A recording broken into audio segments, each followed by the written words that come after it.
What's up, everybody? This is Aaron with the Razorback and Beyond show, along with Mr. Brad. We're driving home from a 58-25 Hogs win. Stats were insane. But before we get into that real quick, I just want to say rest in peace to Jim Donovan, the Cleveland Browns 24-year play-by-play guy since they came back in '99. He's synonymous with the Browns, and screw cancer. Cancer is a bad deal. He beat it twice, and the third time it got him. So rest in peace, Jim Donovan. One of my favorites to listen to. If you haven't, go on YouTube and find some of his clips. He's just got infectious energy. It's a lot of fun to listen to. Even in some of those really bad years the Browns had, like the 1-31 in 2 years, he was still doing his job like a professional. But Hogs win 58-35. Offense was just insane today. Oh my gosh. 600 and something yards of offense. I can't remember the exact number, Brad, but it was 6 something. It was 673. It was right, 673. That's crazy. And pretty even. Like we ran for over 300, passed for over 300.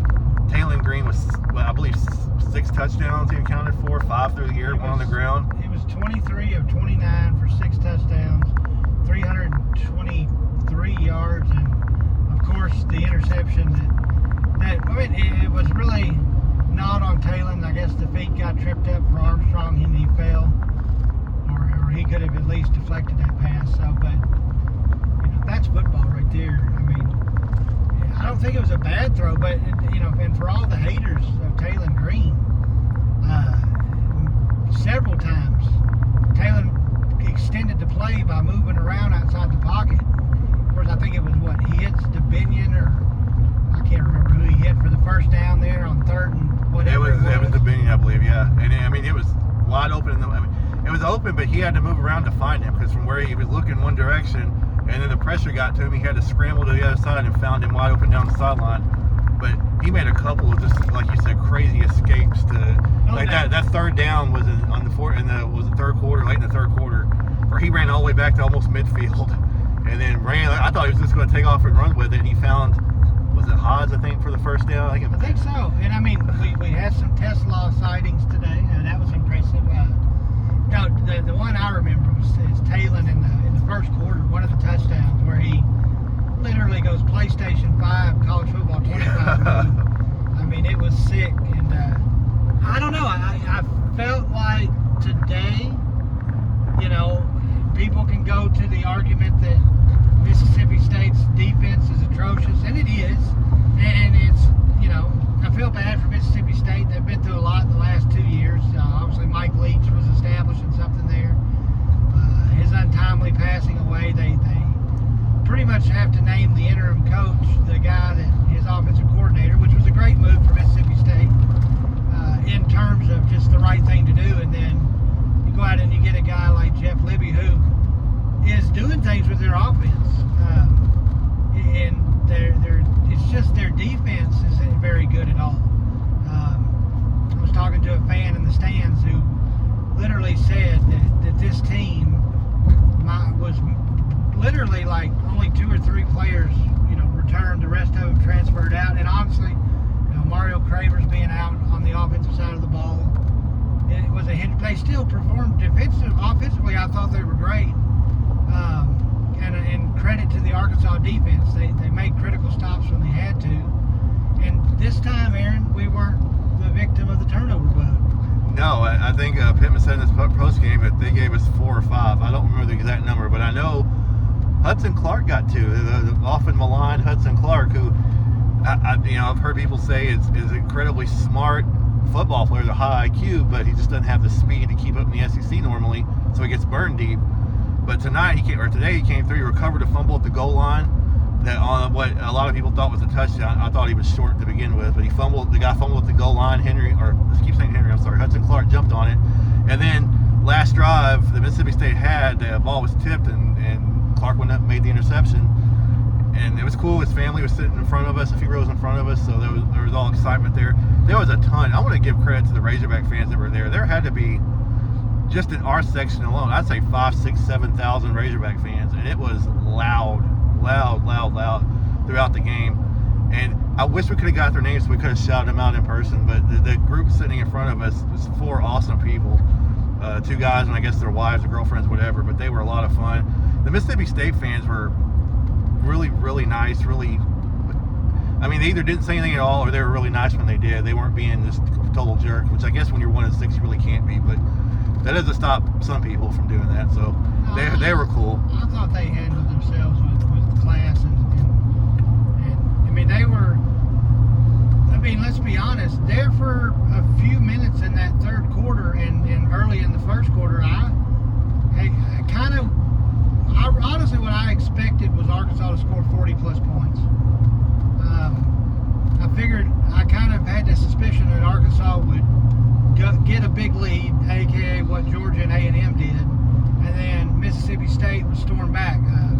I don't know the stats, but they literally outscored their opponent, last 2 opponents, in ranked A&M and Georgia by a substantial amount in the fourth quarter, or the second half, third, fourth quarter. And they started to, and I thought one of the key tells to me was that Arkansas, while still maintaining, was a 16-point lead at one time, 40. Yeah, it was 41-25.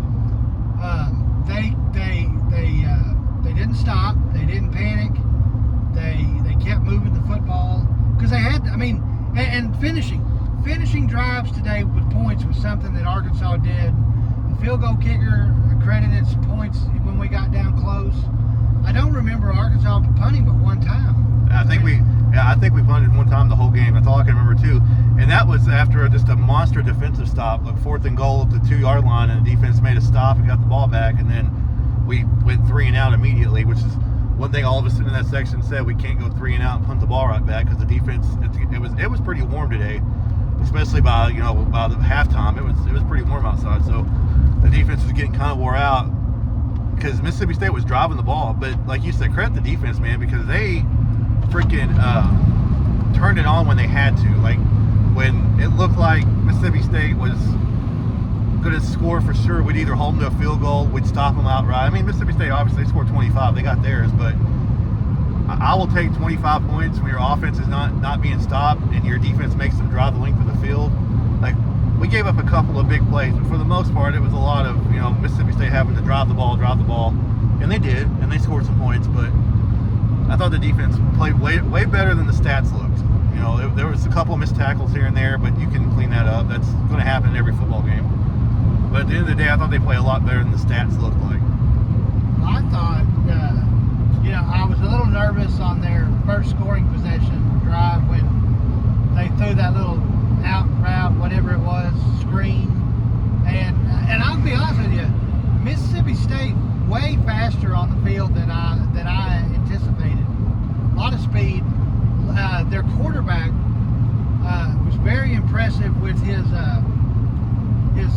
RPO, his handoff. They were very calculated, and the timing was just impeccable because it wasn't a quick read, give it to him. I mean, there was a delay, and you see the defender bite on that. Then he hands it off to that running back who made some great yards. Speaking of running backs, big hat off to the big dog, Braylon.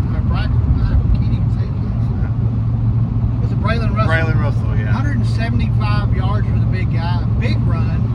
And I think he goes to the house if he's not a 253-pound back. Once he broke the line of scrimmage, yeah, you're right. If that were a McFadden or a Jones or even a Peyton Hillis, it's probably a touchdown. But with his body weight and the fact it was warm, and then I think his hammy got tight, is what he said after the game. He said his hamstring's fine. It just kind of got tight, and I forced him to slow down just a little bit, and they got him out of bounds. But it looked like he was going to break it for 90-something yards. Like that play started at like the 3 or 4 yard line. And he hit the hole like a rocket, man. He's a lot faster than you think he would be for that size. And I can't figure out why he hadn't gotten the ball more, but he better start getting the ball the rest of the time. And I mean, I love Jaquin and Jackson, but if you have that 1-2 punch of Jackson and Russell, and Dominion played well today too, but you got a whole stable of backs that you can just hand the ball off to. But Russell's got to get his after today. You've got to feed him against Ole Miss and Texas, because if you can do that and keep their offenses off the field, you can win both those games. You can, but you've got to kick the ball, move the ball. I mean, you're not going to put up 58 against Ohio State and Texas, or Ole Miss and Texas, most likely.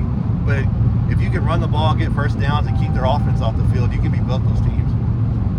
I think so. I think I was impressed that Rashad Dominion, with a little bit of redemption from last week's fumble against LSU, had 90, just shy of 100 yards rushing. I think he was 1 or 2 yards shy on.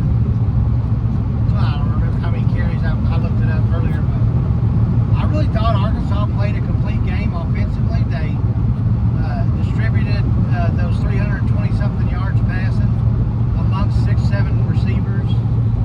Luke Haas was pivotal in this game. Armstrong was pivotal. Tesla was pivotal. Broden made some really good catches in some clutch moments that we really needed. I know Broden's caught a lot of grief in the earlier parts of the season with dropping passes, but I really thought Arkansas came out with a good game plan. And one of the things that impressed me is that instead of Arkansas sitting on a 41. It was 41 to 10, and then 41 to 25 before. I mean, I was impressed that Arkansas kept down on the gas and scored several times late in that game. I mean, I know that there's a lot of people that rally around sportsmanship, but I think that Arkansas, coming off of a performance like against LSU, needed a win like this to walk straight into Fayetteville next week against an Ole Miss team who's going to bring, if not the same intensity, a higher intensity offense, along with a defense to match. It's going to be a war, but I feel like this is one of those games that elevates your season. And talking about elevating your season, we talked about this just between the two of us. This is a game that Sam Pittman had to win.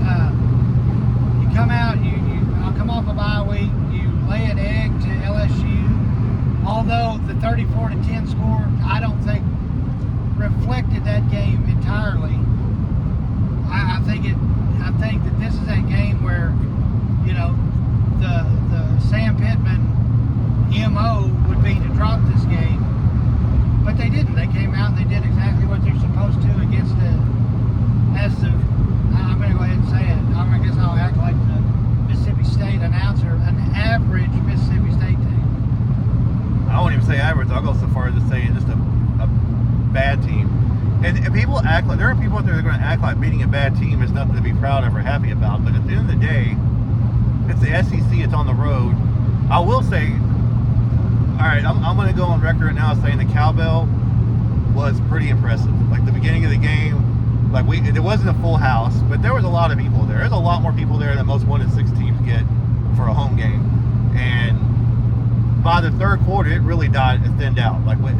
There was a point in time where DJ Williams sent out a tweet from the press box across the way of our section saying, "This is Arkansas fans right here, nothing but Arkansas fans." And like I said, it had to be 6, 7, 8,000, maybe more, but at least 6,000 or 7,000 Arkansas fans in that section.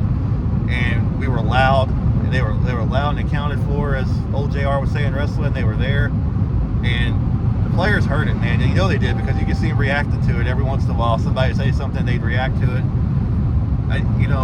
After last week, it would have been easy for nobody to show up. So for that many fans to show up, I'm not one of these people normally that kisses fans' butts, but I want to do it this time because the crowd that was there was awesome. They were into it every second of the way.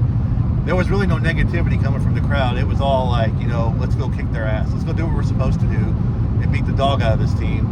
And again, like you said, their offense is good. Their quarterback is a freshman. He's going to be a stud before it's all said and done, but it's not their year. And after last year, even put up 58 after putting up just 3 against this defense last year, that's a heck of a that's Bobby Petrino right there. That's the Bobby Petrino effect. And for people that don't want to remember, me and Brad talked about this on the way up here. 2008, it took half the season at least for that offense to start to click, because it's not an easy offense to master. And by the end of 2008, end of 2009 and beyond, that offense was clicking. And it looks like, I know we didn't score a lot last week against LSU, but we still moved the ball minus the turnovers and the dumb penalties. We still moved the ball. And so it feels like our offense is starting to get into a rhythm. It's starting to get better. Taylor Green's definitely getting better. Every week you can see him his passes today were pinpoint accurate. He was throwing dimes. He threw one that was, there were 3 Mississippi State defenders around, but at the same time, he put it right on the button, right on the hand of the receiver. There was no doubt about it. The Anthony pass in the end zone? Yeah. That was a great throw. I really only saw Taylor Green throw one bad ball, and that was the one that he threw just behind a streaking Andrew Armstrong over the middle. I mean, that's really the only inaccurate thing I saw from Taylor. I saw him. I felt like I saw Taylor reading the receivers, scanning the field. I felt like he was looking. And I know Mississippi State ranked dead last in FBS in pressuring the quarterback. I feel like the offensive line still did a lot to negate that, even though they are dead last. I really only felt Taylor get 7, maybe 6, 7 instances of real pressure, be it a coverage sack, I guess is what I call it, even though it wasn't a sack, but where the coverage held him up a little, but he still was able to move. I saw him run the ball, and I think maybe there was something to Taylor Green wasn't 100% in the LSU game, but today he ran the ball great. I mean, Taylor accounted for 79 yards rushing. Yeah. I mean, so you're talking about he had 400 yards of total offense. You had an interesting stat, 2 interesting stats that I'll let you talk about. One with Taylor Green and his numbers, and then the more interesting stat was the Sam Pittman stat. Which one was that? The 3+ wins or Oh whatnot. yeah. So apparently Sam Pittman is only the 2nd coach in Arkansas history to win 3 games or more 3 times in his career, and 3 SEC games or more and 3 times in his career. That's insane to me. But Houston Nutt, Petrino, and then Pittman are the only 3 to do so. Okay, I was like, when you said that at first, I was like, well, I thought Petrino, but okay. For some reason, I was like, there's no way just Sam and Houston did, but that was pretty. I mean, obviously Houston did, we know, but Petrino, I believe, we won 3 conference games in 10, 11, 9, 10, and 11. I could be wrong about 9, but I know we finished 8-4 that year, so I'm thinking we won 3, or we must have won 3 or 4 conference games that year. So the tweet I saw really did just say Houston is Sam, but then I threw Bobby in there because I'm like, they must have missed one with Bobby, because I'm pretty sure in 09 we at least went 3-5, if not 4-4 in conference. we did, but And I know in 10 and 11 we did, because we won 10 games and 11 games those 2 years. So, but anyway, of all the coaches we've had quite a few over the last 10 years. To only 3 that have won 3 or more conference games. Brett didn't do it. I thought Brett was mildly successful. No, Brett, remember he had the losing streak. Yeah. We're not even going to go there with Chad Morris. Chad Morris didn't win 3 SEC games in 2 years. So. Did Chad Morris win an SEC game? No, he did not. He went 0-14 because he got fired with 2 games left in the 19 season. So 0-14 in conference. The Taylor Green one was, and I feel bad bringing it up because I jinxed it, because right after I brought it up was literally the next play he threw the interception. But at the time he was 19 of 23 for 273 and it counted for 5 touchdowns, and was the first quarterback to throw for 4 touchdowns and run for a touchdown since Ryan Mallett in 2010 against UTEP. And that's funny because I rest in peace Ryan, but I never remember him being much of a runner. It must have been like a quarterback sneak or something for a touchdown, but it was against UTEP in 2010. So he threw for 4 touchdowns and ran for 1. And only he and Taylor Green have ever done that in Razorback history. I was going to say, Mallett was a statue. Back there to the statue. I'm shocked that, that kind of blows my mind that KJ's not in that category. Yeah. That's the stat that was brought up by, I believe it was the Razorback Twitter page that brought that up. So, and then Green, he threw the pick, but he wasn't done. He threw another touchdown or 2 after that. I think he ended up with 6, maybe 7 overall, something like that. But it was a fun day in Starkville. The weather was a little warm, but it was beautiful. The stadium's really nice. It's way nicer than I thought. People were cool. The town, it feels like an old vibe. It's like this old town vibe to it, like it. But it had a lot of, there's entertainment value. We didn't stop, obviously, but a lot of nice little, what seemed to be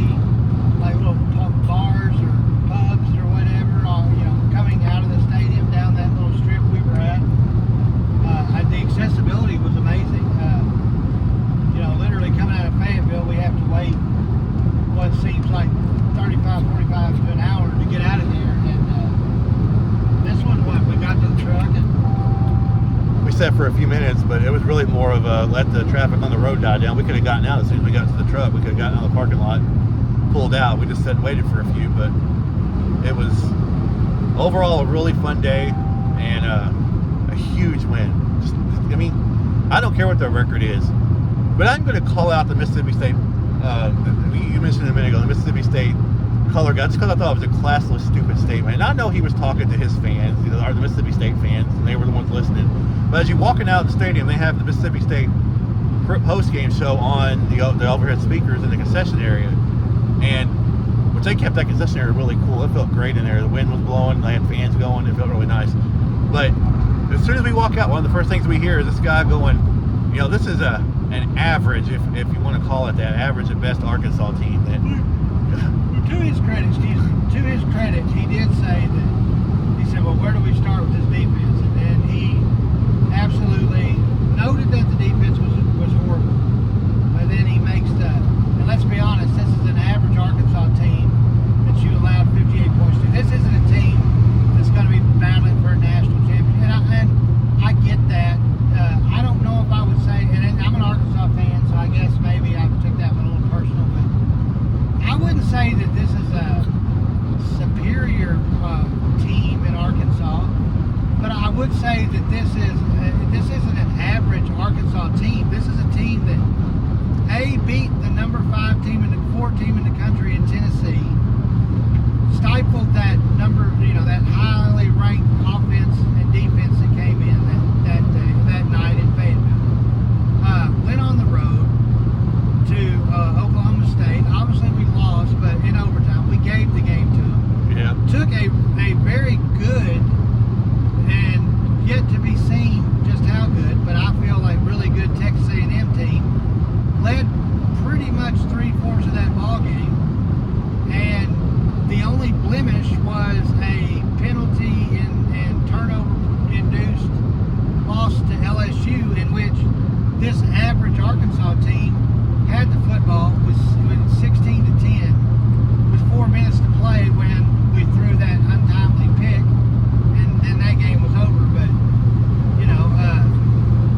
I guess this average Arkansas team and Georgia and Texas A&M were both average in their own rights, considering it was 41-31 and then 34-24. So Arkansas not only outscoring A&M and Georgia against Mississippi State, but also pretty much on par with the amount of points given up by A&M, and 6 points better than Georgia. So I don't know. I mean, I get it. You're placating your fans, and you're playing to the fans of Mississippi State, but I don't know. It was a stupid statement. I mean, because it was inaccurate. It's inaccurate. If this were last year's team, that was a bad to average at best team. 2020 was an average team. We went 3-7, but we were so excited because of the 2 years with Morris that going 3-7 felt like a 7-3 season. And to be honest, in that 3-7 season, if you remember, that was the year that we didn't get those 4 extra games or 2 extra games, and we didn't get the 3 to 4 non-conference opponents. It was a straight up SEC schedule with COVID. And if you think about it, back then, I mean, Georgia absolutely throttled us in that second half, but we were in Georgia against Georgia and hanging with Georgia up until the second half. But we won some games we weren't supposed to win, I feel like, that year. Well, including one here in Starkville. Or back there in Starkville. But I'm just saying, like, this team is better than that 2020 team. This team is better than, I will go so far as to say, I think talent-wise, this team's better than the 9-4 21 team.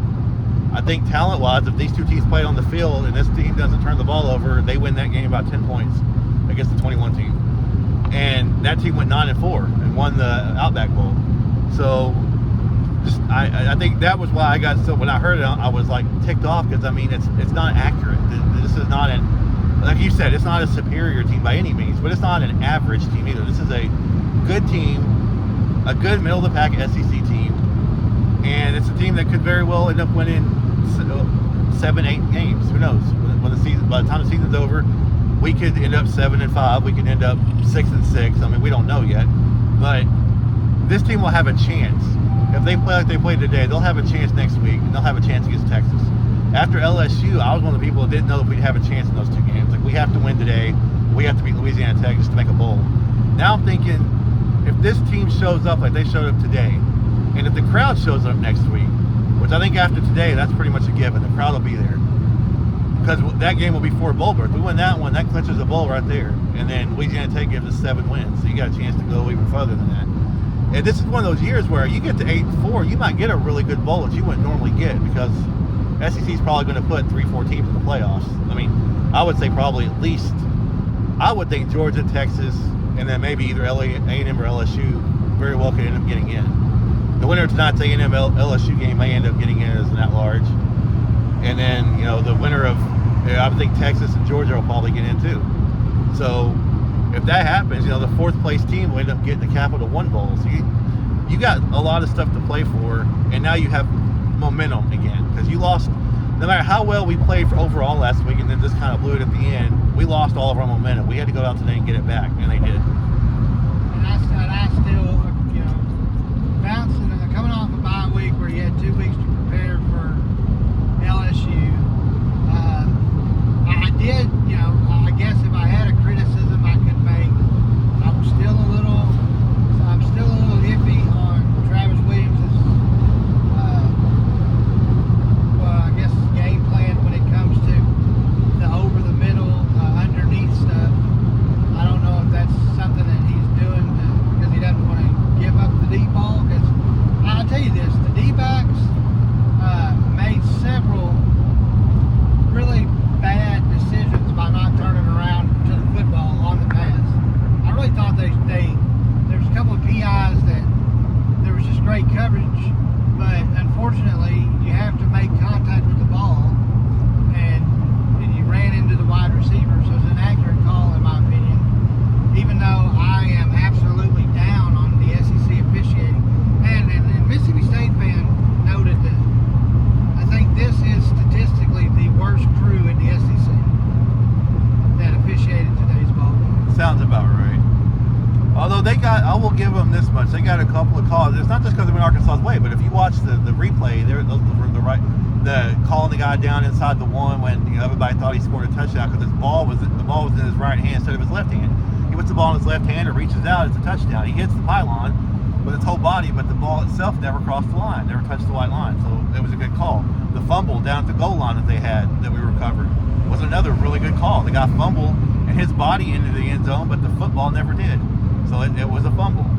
And I will give them credit for getting those calls right, and then they had to go back and review it and hold them because they were the right calls the first time, but they still had to review them. So unlike last week where I was still pissed off at officials, I wish, you know, they would all go to hell. I didn't do that today because they made some calls that I thought were ticky-tack here and there, but they didn't control any part of the game like they did last week. Some of the missed PI calls last week, and then the targeting overturn didn't cost us a game, but it certainly put a damper on a lot of things, and it was just bad all the way around. So the referees today didn't do that. No, and Arkansas did what they had to do. They come out with a victory, and I think after you had an issue running the ball last week, you know, you can say that they're statistically the worst defense in the country, but the fact that Arkansas literally split the difference of almost 700 yards between the pass and the run shows me that just like in the UAPB game, Arkansas did what it had to do. I don't necessarily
when he came off the field, he was fired up for the run, but you could tell the poor guy needed a minute to catch his breath. He was exhausted. And man, I can't say nothing. I don't think I could run 75 yards with guys chasing me either. I didn't realize that's how far it was, but somebody said it was from the 2-yard line to like the 33 of Mississippi State, so it was right around 75 yards. And it was just explosive. The game was over by that point, but that was the cherry on top, the icing on the cake. I think that was the set up to 58 to get us to 58. So the game was pretty well over by that point, but the fact that they never stopped, we talked about this earlier after we left the stadium, the fact they never let their foot off the gas and just kept on until the very end when they finally took a knee. Even that drive, they were still running, and Mississippi State wasn't stopping. They were still moving the ball right down the field. It wasn't for a penalty. They may have went for 60. They may have tried to keep pounding it into the end zone again, but the penalty made it 3rd and long, and then they just took a knee and ran the clock out. And I give Mississippi State credit for not prolonging it by calling timeouts and doing something stupid, which I've seen coaches do in the past. But so big win today. Right before we go, what about keys to next week? What do you think's gonna happen next week to get a win over Ole Miss? Well, I emotionally charged as I was coming out of that stadium with the win, and then reflecting back now, kind of calmed down. 50 miles out of Starkville now on the road. I'm going to go ahead and say that Arkansas locks up eligibility next week. I think Arkansas goes in, and I think they beat Ole Miss in a close offensive battle. I know that Ole Miss and win against Oklahoma today. I think they won 26-14. Maybe they took it easy a little bit, but I mean it was obviously it was 14-9 at one point, and then they made it 16-14, and then Oklahoma wouldn't see the scoreboard again. But I feel like if Arkansas gets penetration, can get Braylon Russell and Rashad Dominion going again, mix in, Taylor Green, extend the pocket, find some little open wide receivers, I think Arkansas can do enough, and they win a mini shootout in my opinion. I think they're going to have to score points next week. I really do. But I say Arkansas winning that game improves to 6-3 and goes into yet another bye week before the mighty Longhorns roll into town. Yeah, last we looked, it was 21-7 Texas over Vanderbilt in a big game, and they're off next week before they play Florida. So chances are they're going to come in. It's 21-10 right now in Texas. So chances are they're going to come into that game, I think 8-1. We win next week, we'll be 6-3. It'll set up a huge showdown. And I mean, I'm with you on next week. It's going to be a great game because it usually is between Ole Miss and Arkansas every year. Ole Miss is another team like LSU. It doesn't matter what our record is. We seem to play well against them. We don't beat them all the time, but we do seem to play well against them. Like especially with Lane Kiffin there. I know we're 2-2 with Kiffin there, but both those wins were at home. So that's a good sign. Win at home, lose on the road. Win at home, lose on the road. So this year, let's win at home and get to 6-3 and get to 4-2 in conference. When's the last time we've been 4-2 in conference? I mean, it's been a long time. So I guess Bobby, that had to be the last time we were that good in conference play. But if we beat Ole Miss next week, we're sitting at 4-2 in conference play. The only thing that sucks about that is, we're kind of screwed on trying to make a run in Atlanta, even if we win out, because I don't think A&M owns a tiebreaker over us now, so does LSU. So one of those teams would have to completely fall apart for that to happen. Yeah, I don't expect that to happen. No, not at all. But if you could go 5-3 in conference, beat Missouri maybe at the end of the year or something. I'm not saying we can't beat Texas either, but I'm saying like if you lose to Texas, you beat Missouri. 5.1 miles. And exit to I-55 north toward Grenada, Memphis. Crazy things can happen. We're Arkansas, man. You never know. If we could show up next week and play like the LSU game, or we can show up next week and play like today. I don't think you'll see that though, Aaron. I don't think you'll see another performance like LSU because you could see in the players down on the sidelines there was enthusiasm, there was excitement, there was this aura of accomplishment, and I think that this team, and I think these coaches, Sam, Bobby, Travis Williams, the other assistants and coordinator assistants, I think they've got this team focused mentally and physically to do something.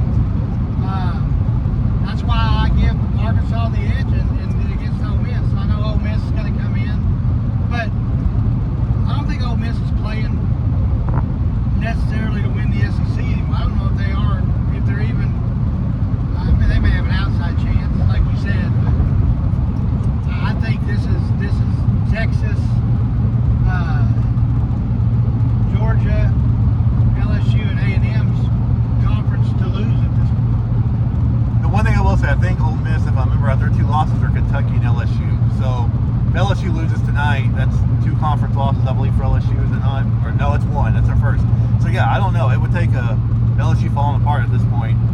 But you know, who cares? If we beat them next week, they can kiss all that goodbye, and then they'll be like us, and we'll have a tiebreaker over them as far as getting to a better bowl. Like at the end of the day, we would have beat them head up on the field, so we'd end up with the same record. A lot of those bowls are going to look at that and go, Arkansas ain't been to a bowl in a couple of years. Their fans travel. Well, they're going to look at today. I mean, like I said, we talked about on the way up here this morning. There's going to be Arkansas fans here, but we showed up and showed out, and it was loud, and it was a lot of hog calls and a lot of fun being had. And those Mississippi State fans tried to drown us out with their cowbells, but by the second quarter, their cowbells started falling kind of silent. They were still, although I did say, you know, it's sad when you're, you know, I want to give all them credit for being such classy people, but they were 1-6, and they were ringing cowbells after a first down 31 points or whatever it was at one point, and I'm like, you know, yeah, down 41-10, they got a first down, they started ringing their cowbells. Some receiver got a pass interference call, one of our D-backs started pointing at the flag, taunting it, and I'm like, dude, look at the scoreboard. It's 41-10, man. Seriously, like, running your mouth because you got a pass interference flag? Come on. But I don't know, man. We agree on a lot of stuff. I guess I didn't take it that way. I sometimes wish that Arkansas fan and player would be like that sometimes. I mean, I never saw a quit in Ole Miss. And this is why I say what I just said about that is I didn't really find fault with that because I've seen 1-6 Arkansas teams mail it in, and that's a tribute, I guess, to the culture that Libby's trying to instill at Mississippi State, because they didn't quit. They did not quit. They're 1-7 now, maybe 1-6, 1-7. They're 1-7. They're 0-over in the conference, but they didn't quit. And a lot of teams would let go of the rope and be like, what are we doing? I don't even. But they didn't. They played as a team. I thought they fought hard. They were outmanned and outclassed today. In 1 mile, by Arkansas. use the right lane to exit right to I-55. So my hat's off to them and the fans. I mean, I'll be honest with you. I remember when Arkansas played under the Chad Morris regime, and we went to a Vanderbilt game, and I'm literally thinking the tickets were like $2. And there literally was, I don't know, not even half the stadium was full. I would say today's stadium was 3/4 of the way full.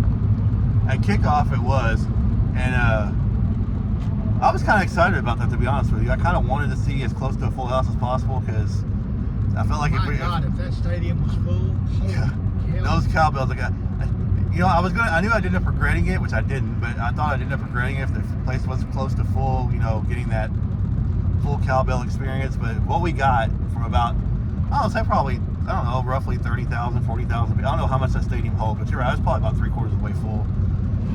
And but they were loud, they were into it, and I've never not given the team credit. They did. You're right, they didn't quit. I'm just saying, like the pointing at the flag down 31 kind of made me, celebrate. That's fine, because you made a good play to get the penalty. But I just thought the pointing and taunting when you're down 31. Our player did it too. That's why I did it, because that player kind of looked up and just like pointed at the scoreboard. It's like, all right, you got me, but you're still down 31 points, dude. Yeah. Oh yeah, no, I mean, I agree with that. I criticize, some of the Arkansas players I've criticized in the past for, instead of just making the play. I will say this.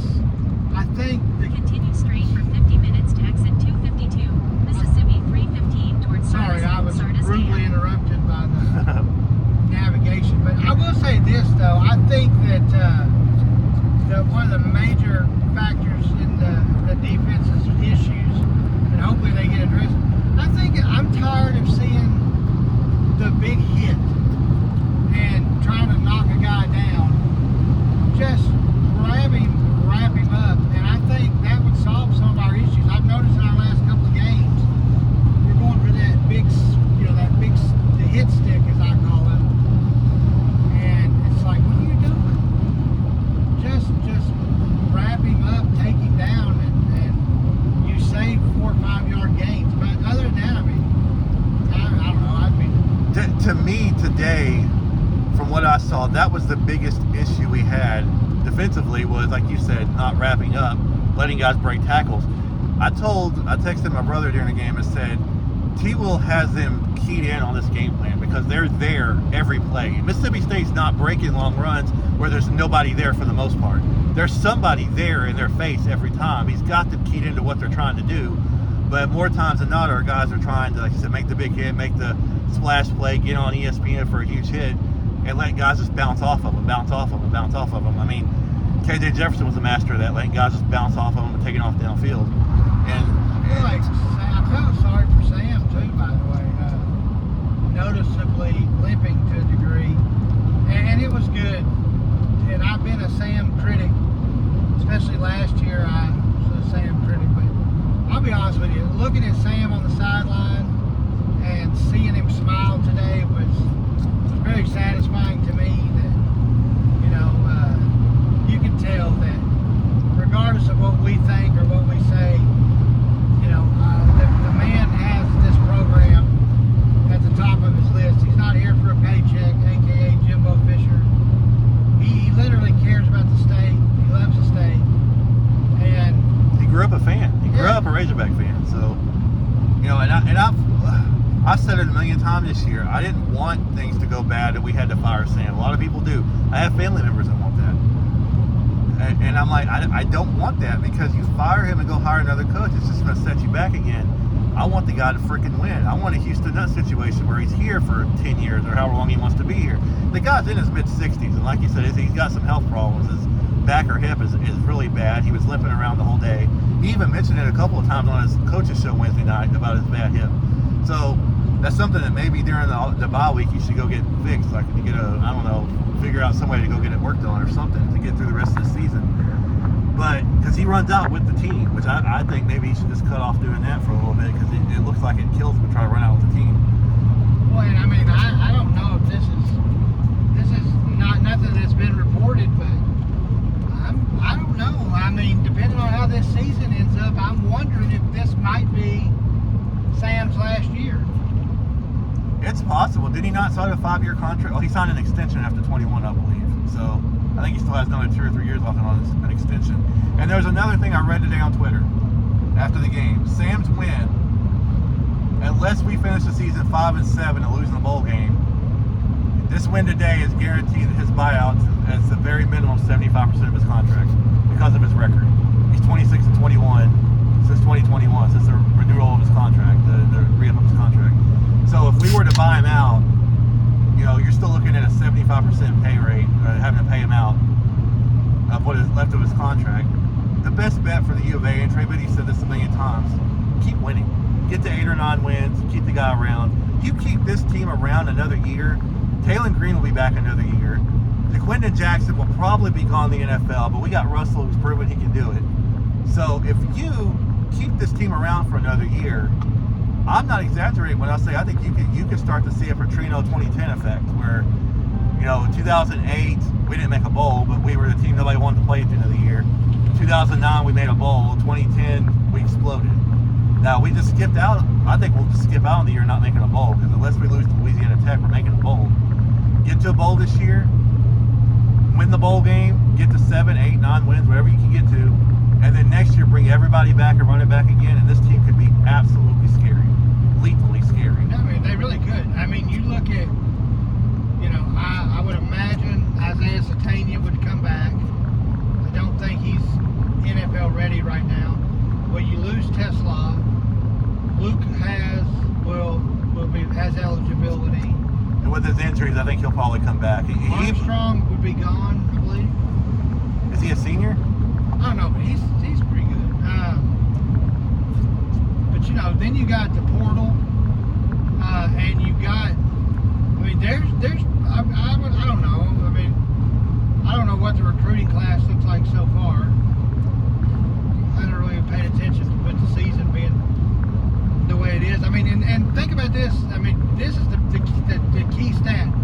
So we are literally only one game past the halfway point of the season, and we have now surpassed our preseason expectations by the people who get paid to really nail down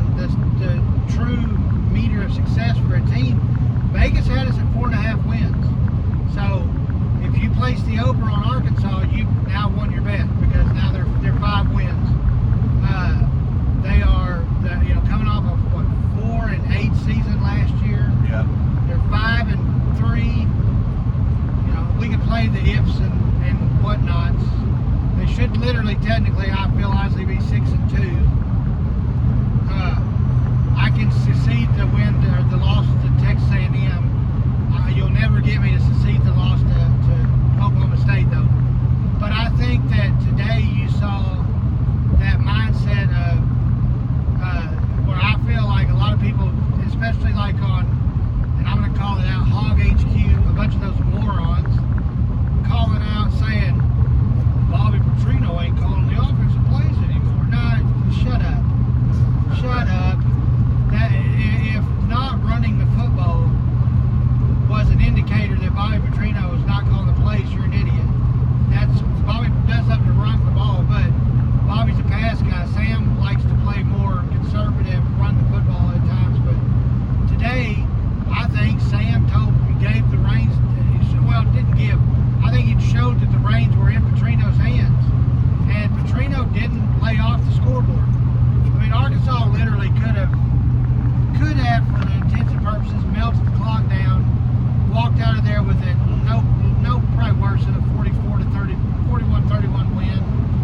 But no, they kept the pressure up. They kept their foot on the gas, and that was a complaint that a lot of people said last year, that Sam just pulled up and stopped and they wanted to see Sam with that killer instinct. Well, they got it today, and you got a 58-25 victory, and I couldn't be more ecstatic for what I saw there.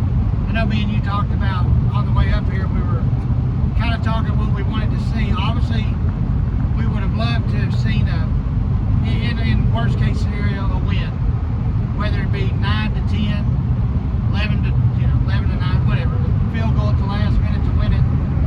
And we wanted to see that win, but I think we got everything we wanted to see. We saw a team that never quit, they never stopped, they had their foot on the gas, and they blew this team out. They blew, and I say that because I know everybody goes, well, you had 34-10, you don't call the LSU game a blowout. I don't call that game a blowout, because I really think the only time that Ole Miss or Mississippi State got close was the first couple drives within the first quarter, and the rest of the time Arkansas rolled out, I think. Speaking of Bobby, we got so much we can talk about. We'll just keep going, hell with it. But there was a play call. I believe it was a fourth down. It ended up being a touchdown where he called a play fake, and it worked so well that maybe it was a Haas or Tesla. Somebody was wide open in the end zone. I'm glad you mentioned that. I got a text, and you may remember this. That was the same play call that Bobby Petrino called against Georgia when Chris Gregg went wide open. Yes. Oh, I knew I'd seen it before. So it was a play fake where Taylor Green put the ball behind his back, and the tight, I'm pretty sure it was Haas, was just wide open in the end zone. And you're right. I remember that play with Gregg now, because I about lost my mind that day too when that play happened. But it was a picture perfect call. It worked to perfection because we were running the ball so well, and it was 4th and a yard. So I'm sure Mississippi State was thinking, they're going to try to pound it in and get the first down. So when he play fake to Russell, who's 250, and they got to Russell, it felt like that in the movie Little Giants, where they fake the handoff to the icebox and everybody tackles them and goes, no mercy, and she goes, no ball. They tackled Russell, and Russell just got, I don't have the ball. And it's just wide open in the corner of the end zone. It was picture perfect. Now, I said that probably 10 times after that. That was a perfect play call at the right time. It was executed amazingly by the team. Taylor Green, one of the best play fakes I've seen since Ryan Mallett. The fake, put it behind his back. Nobody had a clue. And it was just an easy pitch and catch. My only fear was, early in the year, I think Taylor might have overthrown or underthrown that pass. I've seen him do it a couple of times. But he is so on the money right now. That ball was put perfectly right in Hazard's hands for the easiest touchdown Hazard will ever score. It was perfect. Yeah, I mean, you saw, that game today had Petrino's hand all over it. His signature was on every sheet that you could turn in for that game. I thought it was great. Taylor Green, I'm happy for him, and it just shows that what he can do when given opportunity and time. I mean, I think even I have to realize, I guess, that Taylor Green has been in some of his worst off games that he's statistically played and thrown. Taylor Green has had that situation where he's been running around like crazy, and the only person that I've ever seen that can do that and be efficient played at Texas Tech and is now a 3-time Super Bowl winner in Kansas City. I mean, honestly, Mahomes is the only quarterback I've seen really that I can remember that's been able to run around like crazy. I mean, Taylor Green, if you went net yards east and west, probably had 600 yards rushing, you know, throughout the season. He's been running back and forth and side to side to get away from the pressure.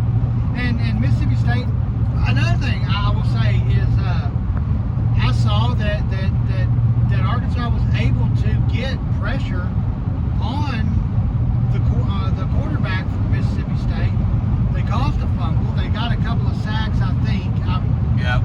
But they created, you know, the hit. They created the fumble. So it was nice to see Arkansas be able to get some pressure. You know, they haven't had that in a couple of games where they've gotten pressure on the quarterback. And, you know, they did it against Tennessee and they were successful. They didn't turn the ball over. You know, that's what Sam said, and I think it rings true. And penalties. I don't think Arkansas got a lot of false starts and offside penalties and holding calls. I mean, there was a couple, but I think the penalties were.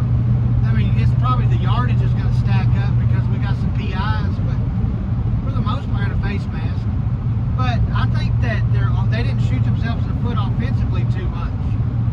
They did defensively, penalty-wise. But I think the offensive penalties weren't that bad. No, and the ones where they did commit a couple of penalties, they ended up getting points anyway because, oh my gosh, our kicker made field goals today. I mean, the kicker looked sharp. The kicks weren't even, there was no doubt about him. And I'm not saying any of them were like super long or anything. The longest might have been about 40 yards. But he was drilling them, just drilling them, and making it look right down the middle. I mean, that's a big thing because if you could, we said that last week just amongst ourselves after the game, if you can move the ball and know you can get points inside the 30-yard line or 25-yard line, that's a huge weapon to have. And we didn't have it against LSU. I mean, I know he made the 52-yarder, but he missed a easier one early in the game that gave us some more momentum. So, you know, it's a big deal to have a kicker that can make field goals. If he gets that confidence, that's a huge thing. And I think if you go back and you look at the way the game played out early, I think that Sam showed some improvement in the coaching decisions. Because let's be honest, I mean, we talked about it, we mentioned it. I mean, there was a couple of questionable calls that Mississippi State made that could have easily made that a closer game. I mean, I think they left 16, 13 some odd points off the board early by going for, and let's be honest, the key stat to me stood out was 3 goal line possessions ended up in 2 turnovers and a loss of down. Yeah. That's impressive. Yep. The defense was There's nothing wrong with being a bend but don't break defense, and I think that's what we saw today was they bend really bad, but they didn't break. There's nothing wrong with it on days, especially on days where offense can put up 600 yards and 50 points. I mean, you know you don't have to go out there and pitch a perfect game. And the defense deserved this because the defense, for the most part, has carried this team all year long while the offense has tried to get it together. The defense deserved the game, but they didn't have to go out and be perfect. They didn't have to go out and make every single play because they knew the offense was scoring, finally scoring like the way that we thought they should score all year. And listen, you know, none of us expect, neither of us, I'm sure, expect, you know, to put up 50 points against Ole Miss in Texas. But if you could put up 30 and give the defense some kind of like leeway to play, you know, like they played today, force some field goals, force some turnovers, just don't give up huge touchdowns, you can win every game left on the schedule. But your offense has to put points up on the board. And like you said, I don't care what their ranking is, Mississippi State's ranking is, it's about building confidence for this offense. This offense has to go home today feeling like we knew we could move the ball on anybody, and now we've proven we can break that seal and score touchdowns. And that's huge. You know, now they don't need to err on the side of overconfidence because obviously the defenses are going to be better and it's going to stiffen up when the field shortens. But I'll give you 2 numbers, 38 and 12. And the significance of 38, because you're looking at me like, what the hell am I talking about? The significance of 38 was that Arkansas scored 38 more points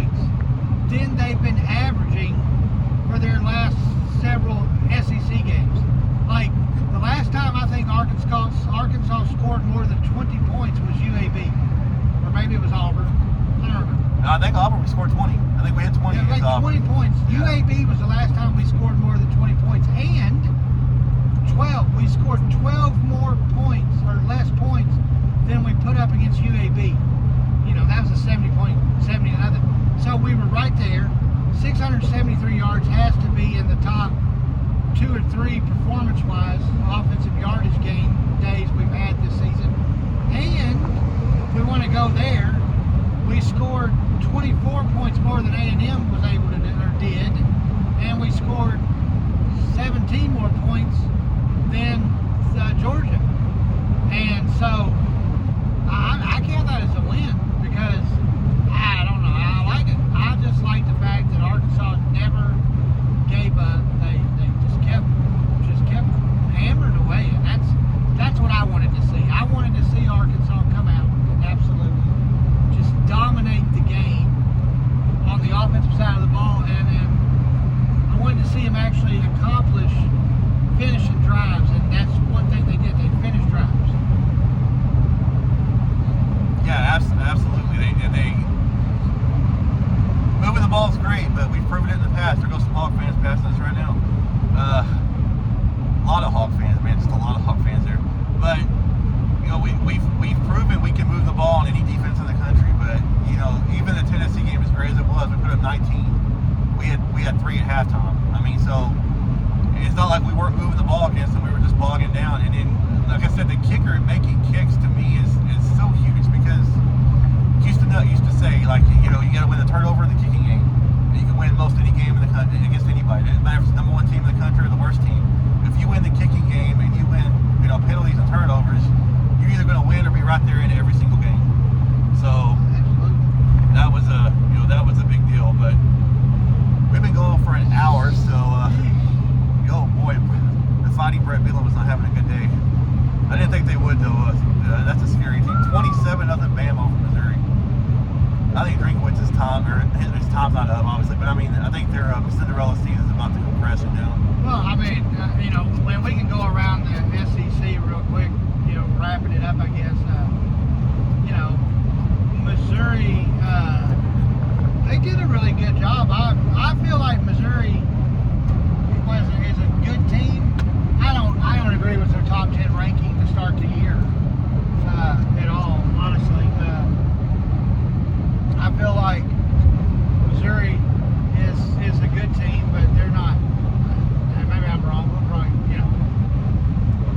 And no more than I say that, you know, they probably stick like 7 of those white rocks in the end zone where the sun doesn't shine in Arkansas when we go down there. But you know, you just look. Another thing I wanted to mention real quick is honestly though, I told this to that goofball Mike Garner here against. It had to be LSU. No, was it LSU? No, I don't remember the game. Maybe it was LSU. This team is light years ahead of where they were last year, and I say that because last year I was there. Me and my mom went to that game. It was 7-3,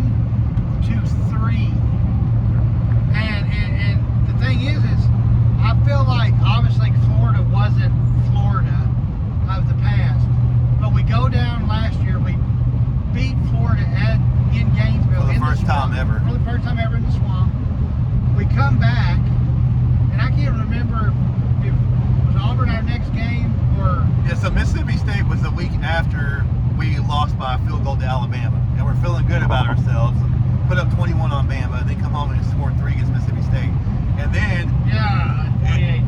and then after that game was the bye week where Enos was fired, and we came out against Florida and put up 38, won in overtime, and then the next week we're feeling good again, thinking we might have a chance to make a run at a bowl game, and Auburn beats us 48-10 at home. So you know, last year was just bad. But we go to Missouri and get clobbered. Yeah. But since you mentioned goofballs, let's call out one other goofball that we both just have a problem with right now. This arrogant punk, and he's never going to hear this, I'm sure. His poop don't stink, so he's probably never going to listen to anybody else's podcast. But John Neighbors, so I didn't know this. Brad heard it, so Brad can tell the story. But he heard John Neighbors on the SEC's Locked On podcast Thursday saying that we were going to go to Mississippi State and lose because we're Arkansas. Yeah, they have to. And John Neighbors, I'm not talking crap about the guy. Honestly, I mean, he does a great job. I guess he's got a contingency of fans that listen to him, and he's usually pretty fair and honest. But like, I don't know, Aaron, it rubbed me the wrong way when you shared that clip that didn't age well at all. When referring to the Tennessee game, he goes on a show and they say, well, what's Arkansas's chance to beat Tennessee? He goes, well, is Tennessee going to show up? And if they do, nothing. And then of course we win. Well, I'm watching this and I'm going, okay, you know, look, I am a Hog fan through and through. I'm fairly, I said, whoa, that's cool. We should stop in there, Aaron. I'm a Milwaukee guy. I'm sorry. we're passing a Milwaukee plant, and I need some batteries and some new red stuff. Anyway, no, I'm just kidding. No, so John Neighbors is on this SEC Locked On the SEC. They're hiring. I see that. It's sweet. Oh, it's the third. Dadgummit. But so, and they ask him, you know, what do you think about Arkansas going down to Mississippi State? And I don't know, I didn't finish it because I got mad and I turned it off, so he may have recanted or gone back and said something, but literally the first thing he said and rolled his eyes was, well, we're preparing to go down to Mississippi State and we're going to lose because we're Arkansas and that's what we do. And I thought, how? I mean, you know, I know nobody. We didn't get to do a pregame show or it would have been on the air. You know, Aaron, I told you after I told you on the way up here, I think Arkansas is going to score 40 points plus, and I think they're going to win the game. Based on what I saw statistically out of Mississippi State, I mean, we played 24-17 to Texas A&M. 21-17, yeah. 21-17. So I felt like, you know what, Arkansas can do what they do. Arkansas's never had a problem moving the ball. So if Arkansas's never had a problem moving the ball, then what tells you that Arkansas's going to have a problem moving the ball against the worst-ranked defense and one of the worst-ranked defenses in the country? Obviously not. So you should take that into consideration. Number two, if they are having no problem moving the ball, but they have a problem stalling in the red zone, well, now they're playing a really bad defensive unit in Mississippi State. And it's not Mississippi State's fault necessarily. They had a lot of people leave. Mike Leach passed away 2 years ago. They brought in the coach they had to do. I felt like that was the right situation and thing to do at that time. And then they go in, they bring in Jeff Libby. He's going to build that program back, I feel like. Give him a couple of years. But come on, John. I don't know if you're trolling for views or people to talk about it, but if you're going to be locked on the Razorbacks, lock on the Razorbacks and not whatever that little, I feel like it's an arrogant take and a misguided take. And I'm glad you were dead wrong about Tennessee, and I'm glad you were dead wrong about Mississippi State. Like I said, I didn't finish it, so. I've always said you're way classier than I am, because I would be the first person if I saw him face to face and tell him I think he's a prick, because he just comes off that way. And if you're not really a prick, but you try to come off that way on radio, don't do that, because that makes people not want to listen to you. Now, like you said, I'm sure he's got a large fan base, although you go look at those Locked On Razorbacks numbers on YouTube and stuff, they're not exactly overwhelming. I mean, it's not because the content isn't good, the content's fine. But I think it has a lot to do with the fact that the guy that's hosting it for the longest time had a giant portrait of himself behind his head. Like, not even a picture with his family. It was like a giant painted portrait of himself behind his head. And see, I don't understand. I don't know. Maybe he's frustrated, but I just didn't understand it, because when he was doing the show on 103.7 The Buzz, Out of Bounds, he was very, very, overly giving accolades to the Arkansas Razorbacks. So I don't know. Maybe he was frustrated, but I never saw him with the picture. And like I said, my go-to source is Trey Biddy of Hog Sports at 24/7. And then, of course, a couple of guys on if anybody listens to this show or watches this, go over to Hog HQ on Facebook, and Matt Hart is, if you want to talk about locked on to the program, the guy, and him and Dava DP and Adam, they do now the Hog Club or Hog Talk or whatever that show is on Sundays. They're really good to listen to as well. But I'm not saying no. I mean, yeah, I'm sure this will be the only time John wouldn't stumble across this, and we're probably going to get roasted.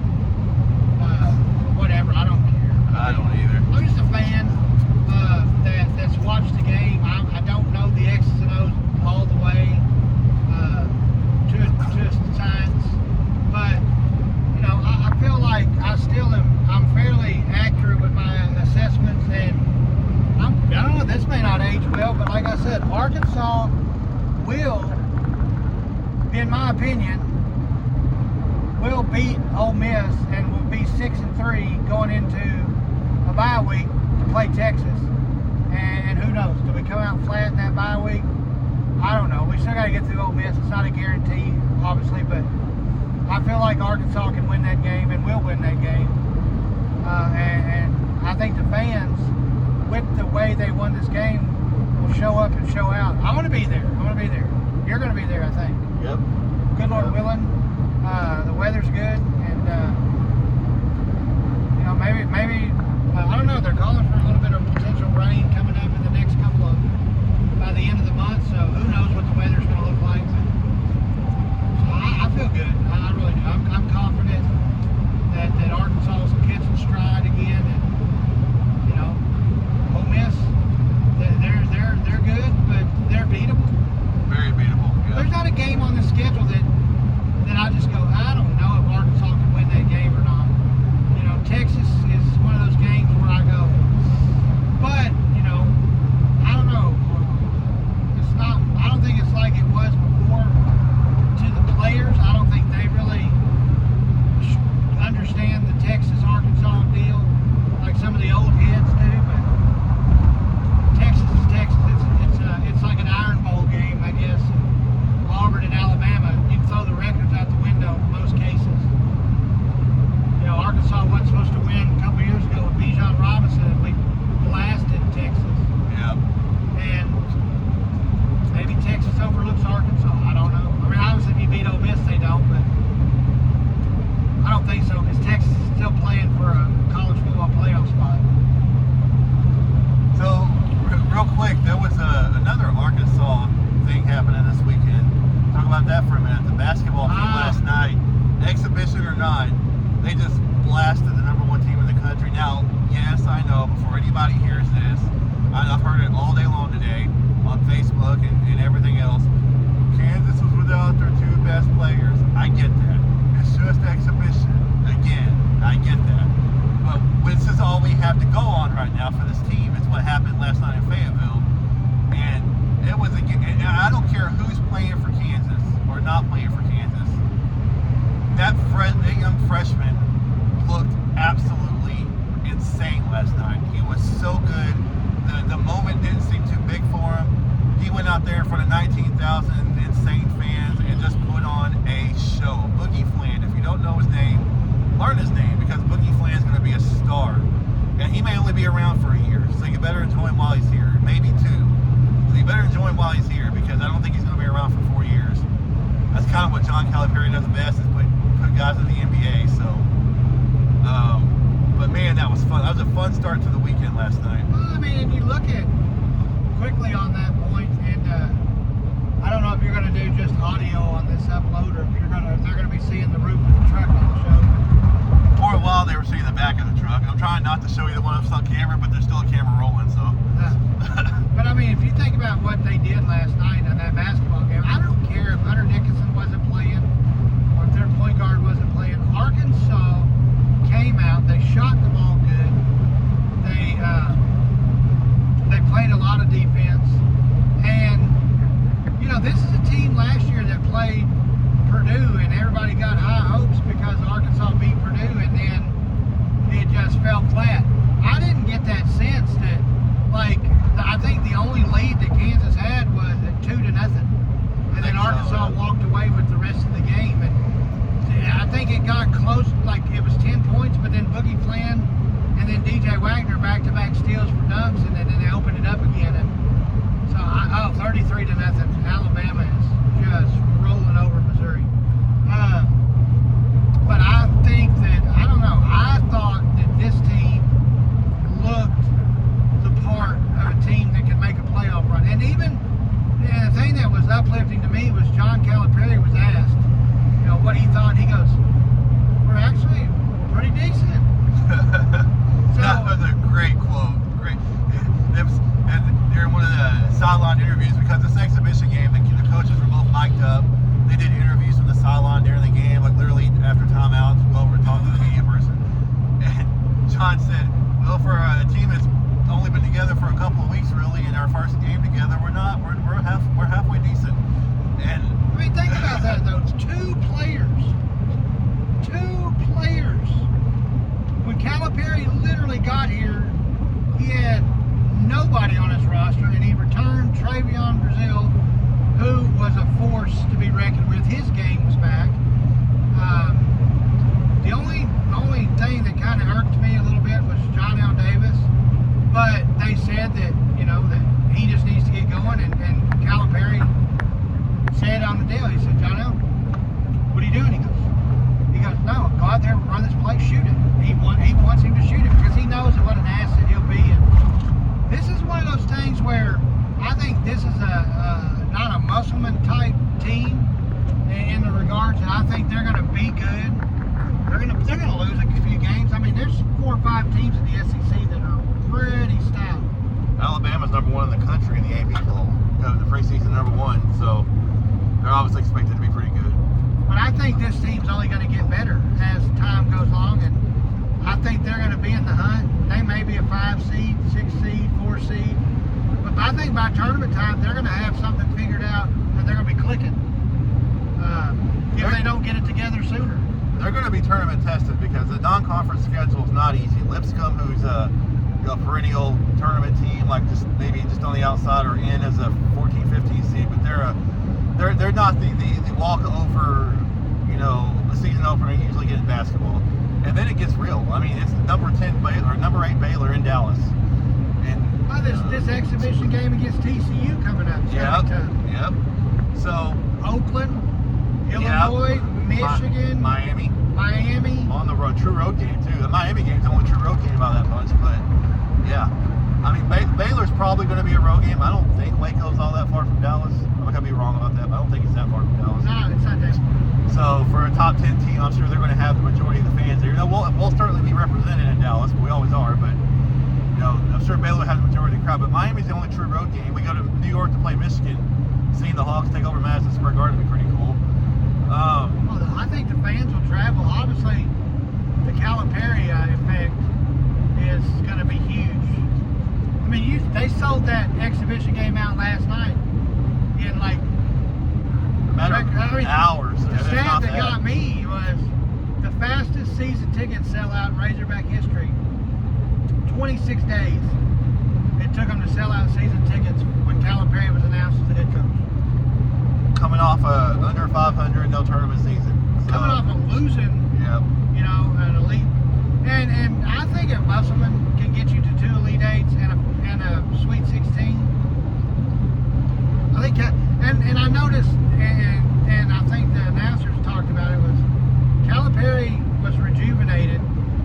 It's not that Calipari has anything to prove, but I think that Calipari came to Arkansas, he's refreshed, he's rejuvenated, he's rested out of the droves of the 10 years in Kentucky. Not that they were bad years, not that Kentucky's a bad place to be for 10 years, but sometimes a change is good, and I think that it's just a reset for Calipari, and he's just I feel like he's reinvigorated to take Arkansas back to where they've been in the 90s and in the Musselman regime, where you had a legitimate contender for 3 or 4 years. This is such a basketball-rich program. I don't think people outside of Arkansas, obviously Calipari understood it. That's why he decided to come here. And it wasn't for the money. One of my favorite quotes from Calipari is, "Let them think I did it for the money. I'm making less here than I made in Kentucky." So he could have demanded high price from anybody. He probably would have got it from somebody if he wanted to leave just for the money. Yeah. But he knows this is a tradition-rich program here at Arkansas. I mean, if we weren't in the SEC, I would say we're probably more of a basketball school than a football school. I know football sells tickets, and you know, we all want football to be good. But when winning basketball's king around here.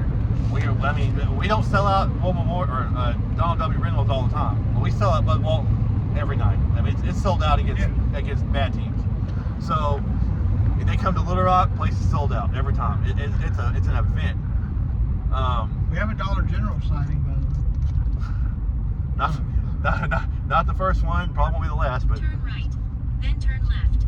Uh-oh, Siri's getting mad because we turned off the road. Yeah, well, you know.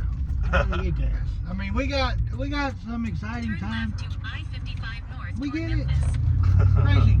No, I mean, we get it. No, we have to stop and get gas. We're about halfway in between Starkville and the great state of Arkansas, our destination. But I don't know, Aaron. I feel like it was a great trip. I feel like it was. In 300 feet, make a U-turn.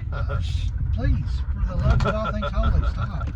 I feel like Arkansas did exactly what they needed to do this weekend. Is this an apartment complex? That's interesting. Weird place to put it. Yeah, right next to Are we even open here? What happened here? Did we? Yeah, they're open. Sign says open. What happened here? I don't know. Oh, look, those sandwiches look amazing. We're in the Texas Chainsaw Massacre-esque Turn left on Mississippi gas station right 32. now. Then turn right. The card reader's at. Is the card reader wants Make a to know there. U-turn. If you don't, I'm sorry, ladies and In gentlemen. 400 feet, Yes. turn left on Mississippi 36. Waze is ridiculous Then right turn now. right. Waze is wanting me to basically go NASCAR and go right, go left, go right, go left. Make a U-turn. There's a bag on that one. What is happening today? Poor choice, but I gotta have gas here. We're gonna be doing the podcast walking. Let's not do that. Yeah. No. But yeah, no. I enjoyed today, and I'm refreshed off of a win that we really and truly needed, and I think that this is going to propel Arkansas to bigger and better things to finish this season. But yeah, we're good. All right, ladies and gentlemen, thank you if you watch this and you listen to it. Go Hogs, Woo Pig, turn on that damn jukebox. It was a great win. Congratulations to Sam, Taylor Green, and Braylon Russell for just a monster game. That kid's a beast. Next week we'll do one. We'll talk about the basketball game. I think it's Friday night, Saturday, or maybe on the way to the game and do like a pregame show. If not, we'll do a postgame. Live and early, baby. 11 or 11:45. I hope it's 11:45. I'd like the additional 45 minutes. It may very well be, although we both won today, so I'm betting it's a ABC 11 o'clock game. But we'll find out Monday morning when they announce it, or maybe tomorrow. 34-0, by the way. Alabama, roll Tide. Did I just say that? And I hate saying this, but go Aggies. Please beat LSU Yes. tonight. Please beat LSU tonight. Anyway, go Hogs. Thank you for watching. We'll see you next time.